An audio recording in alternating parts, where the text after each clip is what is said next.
खुलुमबाय नोंथांमोनखौ बयखौ बरायबाय दिनै 1 मे 2023 बाराय जाबाय समबार बे दाननि गिबि खालार फैदो दिननि खौरांफोरखौ बेखेवनोसै।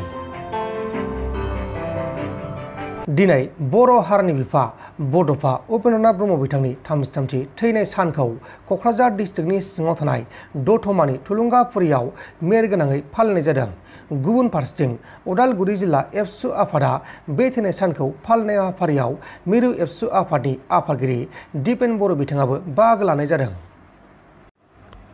आसामनि बाक्सा डिस्ट्रिक्टनि सिङाव थानाय बिकि दैमायाव सासे 9 बोसोर बैसोनि हौवासा गथ'आ गोमादों।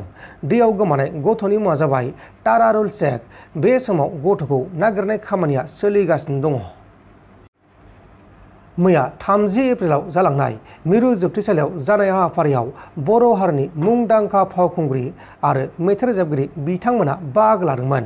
बे हाबाफारियाव फारियै गेमस्रि, करिश्मा, फुंजा आरो बिग्राय बिथांमोना बाहागो लादोंमोन।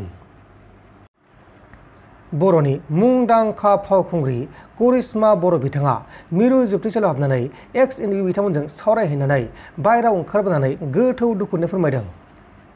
नि थाखाय आं गसाइनियाव आर'ज खालामो जे बिथांमोननि जिउआव माने थाबैनो मोजां टाइम फैथो आरो जोंनि बर'नि जाखिनि माने गिदिर गोलाव बा सालायगिरिफोर बिथांमोना एसे सानथोंसै बिथांमोननि थाखायनो बिसोरथ' जोंनि रियेल हिर' ना जोंनि बर' हारिनि थाखायनो बिसोरो नांनानै दिनै जेलाव थाफैनांदों। हारसिं माबा मोनसे दाय मावनानैथ' जेलाव थाफैनाङाखै।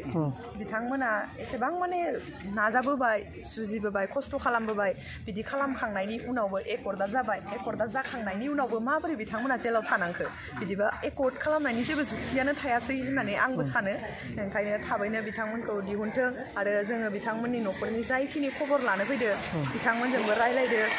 बिसिनि बिमामोन फैदो, बिब' फैदो, सोरनिबा बिदा फैदो। माने ओरैबायदि दुखु नांदों आरोना माने खायसेनि न'खराव बिथांमोनाथ' दङ जेलावनो खिन्थु बिसिनि फेमिलिफोरा सोरबा बिसिनि हिनजावफोरा गारनानै खारदो, गथ' गथाय दं, दा बिसोरो लेखा फरायनायनि टाइम, बिसोरखौ मोजां सोलोंथाइ होनो थाखाय बा बिसोरनो नांगौ बायदि होनो थाखाय बिसोरनि माने बिबै बिबौफोरा बहुद खस्थ' जानांगौ जादों। बेफोरबायदि खोथाफोरखौ माने सावरायनानै एसे दुखु मोनदों आरोना। ओरैनो बेहाय दोंबेसे मोसाबोखो ओरैनो? आङो बेयाव मोसानाय जायासै। ओमफ्राय जोंना टाइमाबो बिराद खममोन। जोङो 3 घन्टासो बाहेरायाव थानांदों जोंनि मानसिफ्रा गोबां जानायनि थाखाय। ओमफ्राय जों सिङाव हाबैनो एसेबां थाब चान्स मोनासै। ओमफ्राय आंनि देहायाबो मोजां नङा, आं बिराद लोमजागासिनो दङ। ओमफ्राय बेखायनो आं मोसाया होननानै माने आब' गेमस्रिखौहाय मोसानो होबाय। ओमफ्राय जों ज'है मोसानायनि खोथामोन, नाथाय आं मोसादिया आरो।